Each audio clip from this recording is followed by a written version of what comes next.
Hello po sa lahat. Ito pala yung aming Sunday vlog, June 9, 2024. Papuntang Bantayan ulit kami kasi nga inanyayahan kami na doon mananghalian dahil meron silang madaming isda na kuha. Tapos isa na doon yung hito. So magluluto sila ng hito sa gata. Dito na kami dumaan sa likuran kasi nga hindi pa rin naayos yung daan sa kabila. So may dalawa kasing daan dito na pwede naming dadaanan. So kapag sira yung isa, so dito kami sa likuran. So kaso medyo lang hindi masyadong malaki yung daan.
Pakurba yung daan dito. Kapag Sunday talaga, napapansin ko sa daan, kaunti lang talaga yung mga tao na dumadaan.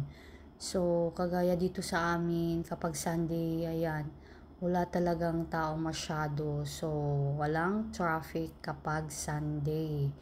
So, yung traffic talaga usually is Monday to Friday talaga yung traffic dito sa amin. Usually mga maaga, tapos yun pagka uwian naman sa hapon.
Nandito na kami sa Barangay Bantayan, tapos dadaanan muna namin yung nagtitinda ng lechon manok. So, bibili ako ng isang lechon manok para dagdag sa aming pananghalian since may isda na doon.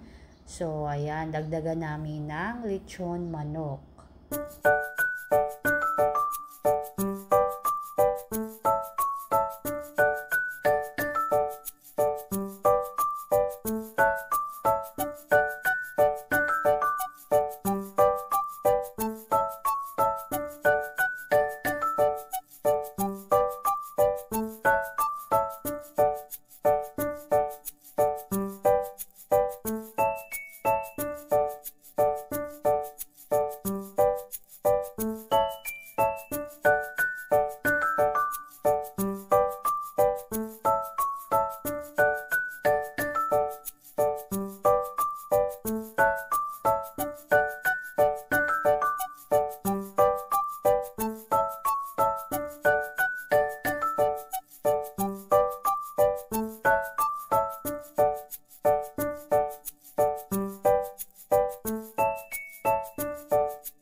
Nandito na kami and yan, makikita na natin yung dagat. So, malapit kasi sa dagat yung aming pupuntahan. And high tide ngayon. So, masarap maligo kapag high tide yung dagat. Ayan, sobrang lawak talaga ng dagat. And ito na yung mga ulam namin. Ayan, may hito talaga na ginataan. Hito sa gata. Tapos, may pritong isda rin. And yan, may jackfruit din tayo or yung nangka na tinatawag. Tapos, ayan, yung ating manok. Manok. So, lechon manok. Isang lechon manok kasi yung aming dinagdag. Since ayan, meron ng mga isda. Ayan, kain tayo guys. So, ang sarap ng hito na may gata talaga as in.